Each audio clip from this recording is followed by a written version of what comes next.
estarmos neste espaço onde podemos discutir um pouco sobre assuntos que são importantes para a vida humana, principalmente para a vida relacionada a Deus. E hoje eu, Pastor Euler, quero conversar com vocês discutindo sobre o papel de sustentar a santidade ao Senhor. Me parece importante pensarmos, refletirmos nesse momento que a santidade precisa ser algo muito mais do que um fazer, que transcenda apenas o fazer para ser algo que saia, para ser algo que flua de uma vida santa, ou seja, muito mais um ser do que um fazer. Não que o fazer não seja importante, ele pode inclusive ser um caminho que nos discipline a ser uma vida de santidade, a ser um santo diante do Senhor.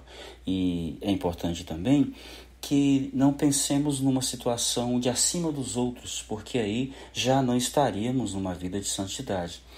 Quando a gente pensa em santidade, nos vem logo a memória, o conhecimento de que é uma separação, mas eu espero que ao longo desse podcast nós consigamos elencar a ideia de que não é estar acima de ninguém, não é estar separado propriamente dito de pessoas ou de lugares, mas é estar cada vez mais próximo a Deus. E é esse próximo a Deus que me parece ser algo muito, mas muito importante para refletirmos como servos de Deus. E para nortear esse momento, eu queria pensar três focos ou três pontos que vão nos clareando a vida de santidade.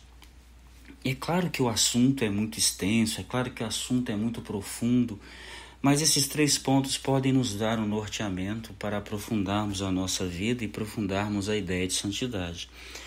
O primeiro ponto é práticas de santidade, o segundo ponto é foco da santidade e o terceiro ponto é a vida de santidade. E são esses três que nós queremos tentar clarear, delinear, delimitar alguns fundamentos que ajudarão para que o servo do Senhor, a serva do Senhor, consiga ter em sua mente qual é o norte, qual é a vigilância, qual é o projeto de vida existencial, espiritual, que possa fazer com que ele alcance essa vida de santidade ao Senhor. Em primeiro lugar, é importante que nós frisemos sobre práticas de santidade.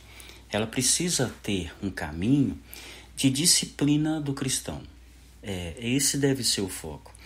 A prática de santidade, pela prática de santidade em si, ela não produz o que é importante na vida humana. Então eu vou deixar de fazer isso, eu vou deixar de fazer aquilo, porque isso é vida santa. E esse me parece um dos grandes equívocos da Igreja do Senhor na atualidade.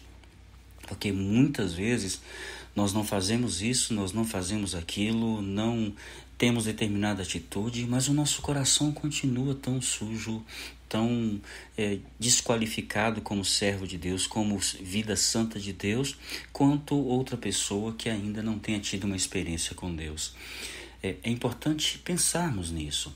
Porque Deus, quando olha para nós, Ele não está muito preocupado com o que nós estamos fazendo. Ele está preocupado com o que nós somos. Tem um texto que me chama a atenção nessa hora da palavra de Deus, em que um dos autores, escritores, traz uma reflexão que é importante, que fala assim, que as pessoas vão chegar diante de Deus e vão dizer: Senhor, Senhor, em Teu nome fizemos isso, em Teu nome fizemos aquilo. E aí a resposta de Deus é: apartai-vos de mim, porque eu não vos conheço.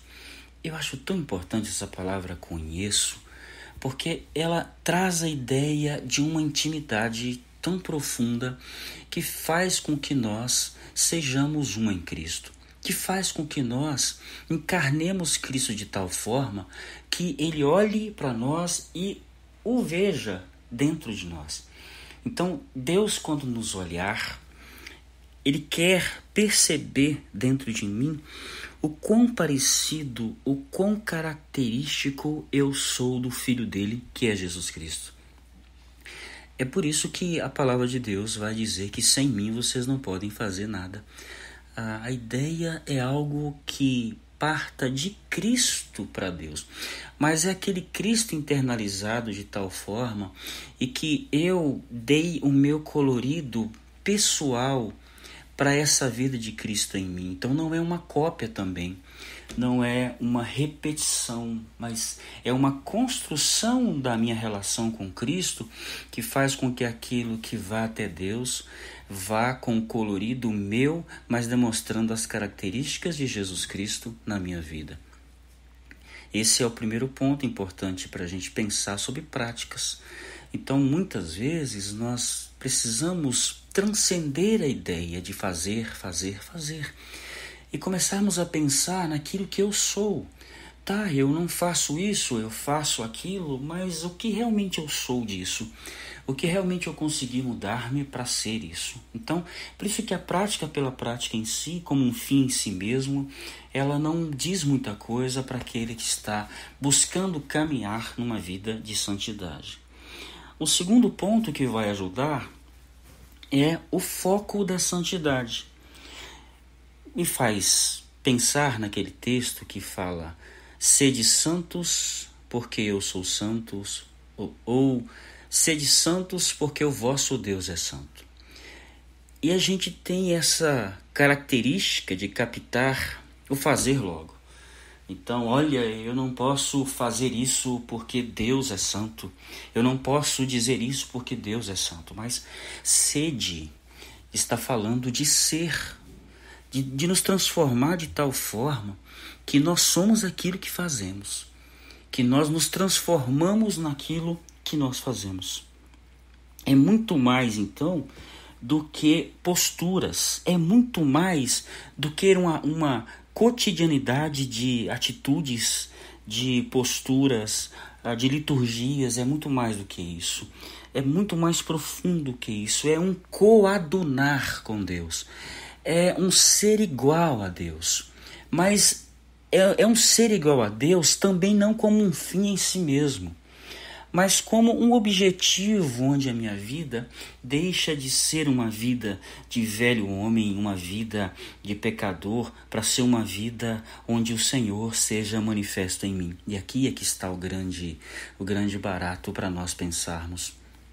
Cristo, quando ele veio, ele vem trazendo a manifestação de Deus aos homens e no intuito de levar os homens a Deus.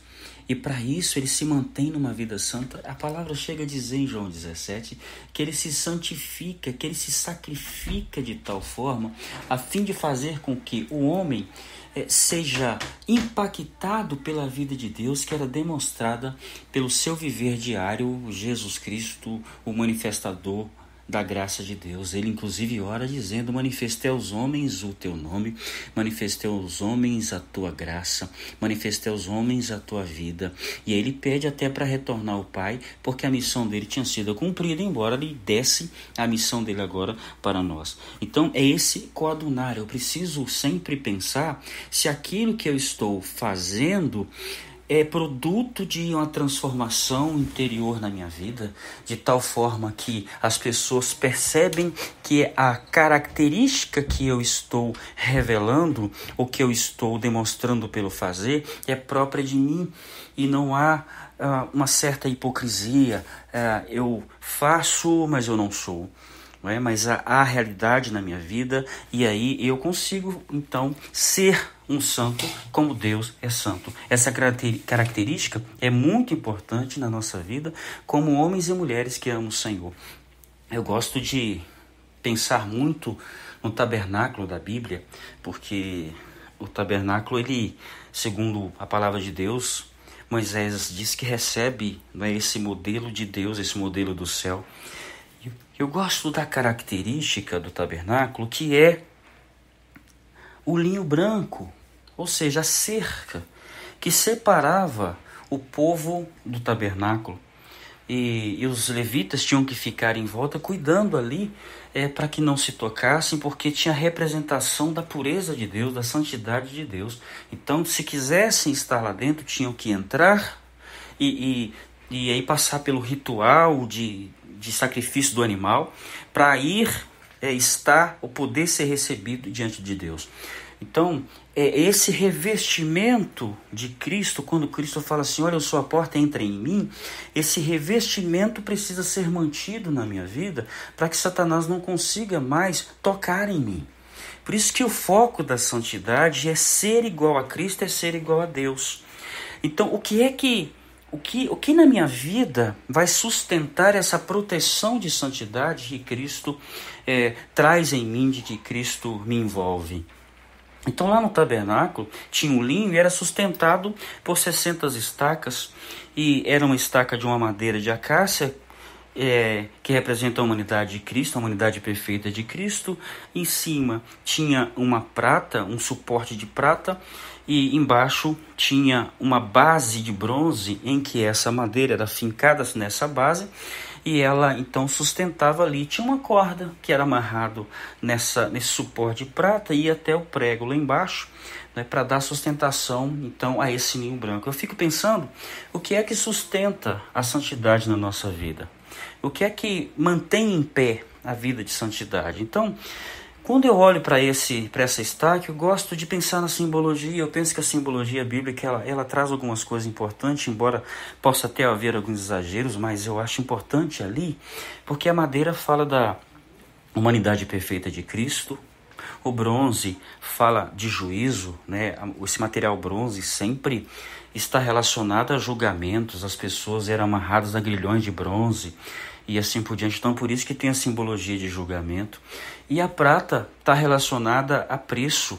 A moça, quando ia se casar, o rapaz tinha que redimir essa moça aos pais, então dava ciclos de prata para esse pai. Então, no caso de Cristo, é o preço que ele paga por nós, é o preço que ele pagou por nós. Então, o foco da santidade nesse caso é que valor nós damos a toda essa característica de Cristo. Há uma humanidade perfeita, tão perfeita, que ela pode ser ofertada como sacrifício de uma vez por todas, a fim de que eu e você fôssemos limpos, tivéssemos condições de estar diante do Senhor. É um juízo que foi lançado sobre ele quando ele se transforma em pecado. Todo o pecado da humanidade é jogado sobre ele. E ele sofre as consequências do pecado da humanidade. Morrendo, ele morre, ele ressuscita ao terceiro dia. Então todo o nosso pecado, que é aquela cordinha, é transmitido para Jesus Cristo, e ele sofre o juízo disso, em vez de eu e você sofrermos o juízo disso, o juízo do pecado. Então, como é que eu mantenho essa? Aí nós vamos falar agora de práticas. É essa luta que nós temos de uma prática, mas de uma prática focada numa vida de santidade, numa vida ou no objetivo para ser santo. Então eu vou lutando de forma veemente contra o pecado, contra a velha natureza. Então a gente está falando de natureza, por isso sede santos, isso é de natureza. É algo que é meu, é o que eu sou. Então eu luto valorizando a natureza de Cristo perfeita, que teve a condição de morrer por nós, porque ela era limpa, e o preço que ele pagou, e a palavra vai inclusive dizer que vocês foram comprados por alto preço, então glorificai a Deus em vossos corpos mortais. Então no meu corpo, né, no meu físico, na vivência do meu físico, onde eu corporifico os meus desejos, onde eu manifesto aquilo que eu sou, esse corpo se transforma em um grande outdoor, mostrando que nós somos de Cristo, que nós somos de Deus e que nós o amamos, e por isso nós lutamos e batalhamos para ter uma vida que coadune com Deus. Essa é a característica. Então, eu valorizo o preço que ele pagou, glorificando o Senhor, mostrando o caráter de Deus na minha vida.